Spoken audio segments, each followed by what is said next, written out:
मृत्यु के बाद आखिर क्या होता है? आत्माएं कहाँ जाती हैं? क्या सच में भूत प्रेत जैसी कोई चीज होती है?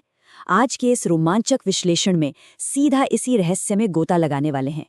आज हम किसी सुनी सुनाई कहानी या अफवाह की बात नहीं करेंगे, बल्कि प्राचीन हिंदू ग्रंथ गरुड़ पुराण के प्रेत कल्प में जो बिल्कुल सटीक और व्यवस्थित वर्णन दिया गया है, उसे डिकोड करेंगे। विज्ञान पर भरोसा हो या शास्त्रों पर, इस ग्रंथ में परलोक और आत्माओं के सफर को लेकर जो स्पष्ट नियमावली दी गई है, वो सच में हैरान कर देने वाली है। तो बिना किसी देरी के आत्माओं की इस रहस्यमयी दुनिया के पन्नों को पलटते हैं। ओके, तो सीधा मुद्दे पर आते हैं। जब भी जीवन के अंत की बात होती है तो एक सबसे बड़ा सवाल दिमाग में आता है कि इस भौतिक शरीर के खत्म होने के बाद उन अधूरी इच्छाओं का क्या होता है जो कभी पूरी नहीं हो पाई। गरुड़ पुराण के अनुसार मृत्यु सिर्फ इस शरीर का अंत है, हमारी इच्छाओं का नहीं। और यहीं से शुरू होता है आत्माओं के दो लोकों के बीच फंसने का रहस्य। जब कोई इंसान इस दुनिया से गहरा जुड़ाव रखने वाली इच्छाओं के साथ शरीर छोड़ता है तो स्थिति बहुत जटिल हो जाती है। ये बस कोई दार्शनिक विचार नहीं है, बल्कि आज की इस पूरी चर्चा का आधार है। अब इसके नियमों को समझने से पहले जरा स्रोत को समझ लेते हैं। गरुड़ पुराण में एक बहुत ही विशेष खंड है जिसे प्रेत कल्प कहा जाता है। अब भले ही आधुनिक विज्ञान पारलौकिक चीजों को मान्यता ना दे, लेकिन दिलचस्प बात यह है कि ये प्राचीन ग्रंथ इसे किसी अंधविश्वास की तरह पेश नहीं करता, बल्कि प्रेत कल्प एक अत्यंत ही व्यवस्थित नियमावली या कहें तो एक प्रॉपर मैनुअल है। इसमें मृत्यु के विज्ञान, आत्माओं की अवस्थाओं और उनके कष्टों का बारीकी से वर्णन किया गया है। मतलब परलोक में भी एक पूरा का पूरा कानून काम कर रहा है, जिसे तोड़ने की कीमत बहुत भारी होती है। भाग 1, आत्माओं की दुनिया के नियम। चलिए देखते हैं कि आखिर ये नियम काम कैसे करते हैं। गरुड़ पुराण साफ कहता है कि कोई भी आत्मा अचानक यूं ही प्रेत नहीं बन जाती। इसके पीछे बहुत ही स्पेसिफिक कारण होते हैं। सबसे बड़ा कारण है सांसारिक मोह। अगर मृत्यु के समय मन में काम, क्रोध या लोभ हावी है तो आत्मा वहीं अटक जाती है। दूसरा बड़ा कारण है अप्राकृतिक मृत्यु, जैसे कोई दुर्घटना या हत्या। ऐसे में आत्मा समय से पहले शरीर से अलग हो जाती है। और अंतिम, जो शायद सबसे महत्वपूर्ण है, वो है सही कर्मकांडों का ना होना, जैसे श्राद्ध और तर्पण। यह केवल कोई धार्मिक रस्म नहीं है, बल्कि उस दुनिया का एक ऐसा जरूरी नियम है जिसके बिना आगे का रास्ता खुलता ही नहीं। अब इस स्लाइड पर जो है वो सच में चौंकाने वाला है। समाज में अक्सर ये माना जाता है कि भूत प्रेत खून, मांस या मिठाई के प्यासे होते हैं, लेकिन प्रेत कल्प एक बहुत ही दर्दनाक सच्चाई सामने रखता है।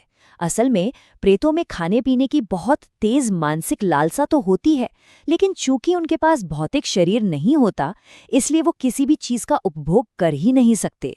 सोचकर देखिए, असहनीय भूख और प्यास लगी हो, सामने सब कुछ हो, लेकिन उसे छुआ भी ना जा सके। ये कोई डरावनी कहानी नहीं है, बल्कि परलोक का एक भयानक यथार्थ है। इस ग्रंथ में वर्णित सुदेव नाम के एक प्रेत का यह कथन उसी पीड़ा को बयां करता है। हम प्रेत किसी भी भौतिक वस्तु को ग्रहण नहीं कर सकते। मैं भूख और प्यास से तड़प रहा हूँ, फिर भी मुझे जल या फल की प्राप्ति नहीं हो पाती। जब इन पंक्तियों को गहराई से समझते हैं तो भूतों वाली वो डरावनी छवि पूरी तरह बदल जाती है। इसके बजाय एक ऐसी आत्मा दिखाई देती है जो हमेशा के लिए एक मानसिक असंतोष में फंसी है। ऐसा लगता है कि असली नर्क आग की लपटों में नहीं, बल्कि अपनी ही इच्छाओं को कभी पूरा न कर पाने की लाचारी में है। तो ये भटकती आत्माएं आखिर रहती कहाँ हैं? ग्रंथ के अनुसार ये आत्माएं अत्यंत दुखी और चिड़चिड़ी होती हैं। इसलिए ये ऐसी जगह ढूंढती हैं जो इनकी मानसिक स्थिति से मैच करे, जैसे वीरान घर, घने जंगल या वो जगह जिनसे पिछले जन्म में इनका गहरा लगाव था। सबसे दिलचस्प बात यह है कि ये आत्माएं कृष्ण पक्ष, विशेषकर तेरस, चौदस और अमावस्या के अंधेरे में सबसे ज्यादा सक्रिय होती हैं। और इनसे बचने के उपाय वो भी बहुत तार्किक हैं। तेज रोशनी, शोर शराबा और मंत्रों का जाप, ये सब वो चीजें हैं जो उस नकारात्मक और शांत ऊर्जा को तोड़ती हैं जो इन आत्माओं को पसंद होती हैं। भाग 2, राजा बब्रुवाहन की कथा। यहाँ से ये सिद्धांत एक बहुत ही दिलचस्प कहानी में बदल जाते हैं। इन भारी भरकम नियमों को समझाने के लिए गरुड़ पुराण त्रेता युग की एक कमाल की कथा का सहारा लेता है। आइए एक दृश्य की कल्पना करते हैं। एक अत्यंत धर्मपरायण राजा बब्रुवाहन शिकार करते हुए एक घने जंगल में रास्ता भटक जाते हैं। भूख और प्यास से थककर वो एक तालाब के पास पानी पीकर आराम करने लगते हैं। तभी वहां एक भयानक प्रेत आ जाता है। लेकिन यहाँ कहानी पलट जाती है। वो प्रेत हमला करने के बजाय पूरी विनम्रता से हाथ जोड़कर खड़ा हो जाता है।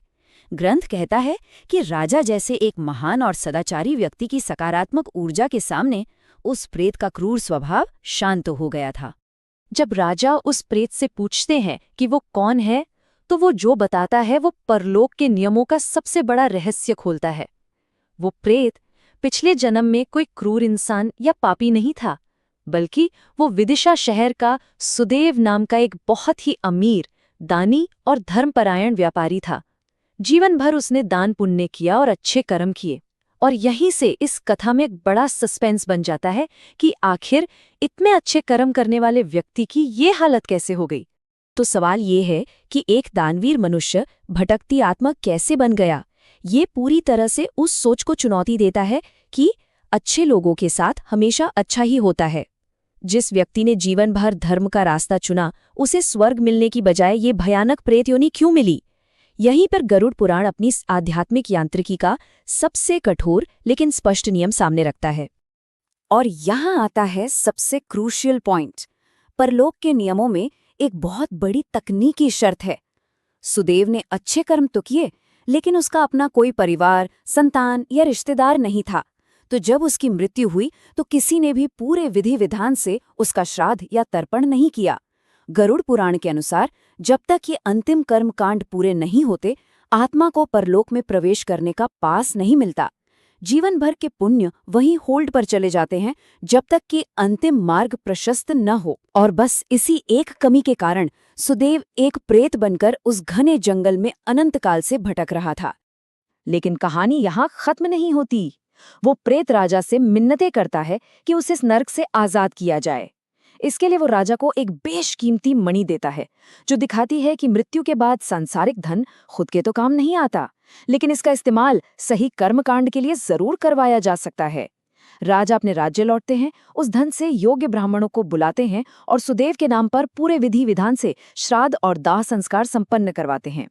यहाँ एक बात नोट करने वाली है कि अगर कोई अनजान व्यक्ति भी सच्ची करुणा के साथ ये अनुष्ठान करे तो भी आत्मा को मुक्ति मिल जाती है। जैसे ही पृथ्वी पर वो सारे कर्मकांड पूरे होते हैं, जंगल में एक चमत्कार होता है। सुदेव का वो भयानक और पीड़ादायक प्रेत रूप तुरंत गायब हो जाता है और उसकी जगह एक अत्यंत सुंदर सोने जैसी चमक वाला दिव्य शरीर ले लेता है। वो राजा के सामने प्रकट होकर उन्हें कोटि कोटि धन्यवाद देता है और अपने पिछले जन्म के उन सभी पुण्यों के प्रभाव से जो अब तक रुके हुए थे, सीधे स्वर्गलोक की ओर प्रस्थान कर जाता है। यह पल दिखाता है कि सही प्रक्रिया आत्मा को कितनी तेजी से मुक्ति दिला सकती है। तो ये कहानी हमें बहुत ही शानदार तरीके से 3 मुख्य बातें समझाती हैं। पहला, कि मानसिक जुड़ाव और भौतिक इच्छाएं आत्मा के लिए सबसे बड़ी बेड़ियां हैं। दूसरा, कर्मकांड महज कोई रस्म नहीं है, बल्कि ये आत्मा को दूसरी दुनिया में भेजने के लिए एक जरूरी सिस्टम अपडेट की तरह है। और तीसरा, करुणा की ताकत इतनी बड़ी है कि अगर खून का रिश्ता ना भी हो, तब भी एक इंसान की दया किसी भटकती आत्मा की आज़ादी का कारण बन सकती है। ये सिर्फ एक नियम नहीं, बल्कि कर्तव्य और इंसानियत का पाठ है। इस पूरी चर्चा को समेटते हुए सोचने वाली बात यह है कि अक्सर आज की इस तेज रफ्तार जिंदगी में हम भूल जाते हैं कि हमारा आज उन पूर्वजों की देन है जो हमसे पहले आए थे। क्या पूर्वजों की शांति और हमारी खुद की मानसिक और आध्यात्मिक शांति आपस में कहीं ना कहीं गहराई से जुड़ी हुई नहीं है? गरुड़ पुराण का ये हिस्सा हमें याद दिलाता है कि मृत्यु कोई पूर्ण विराम नहीं है, बल्कि एक ऐसा ट्रांजिशन है जहां जीवित और मृत दोनों को अपने अपने कर्तव्यों को पूरा करना होता है।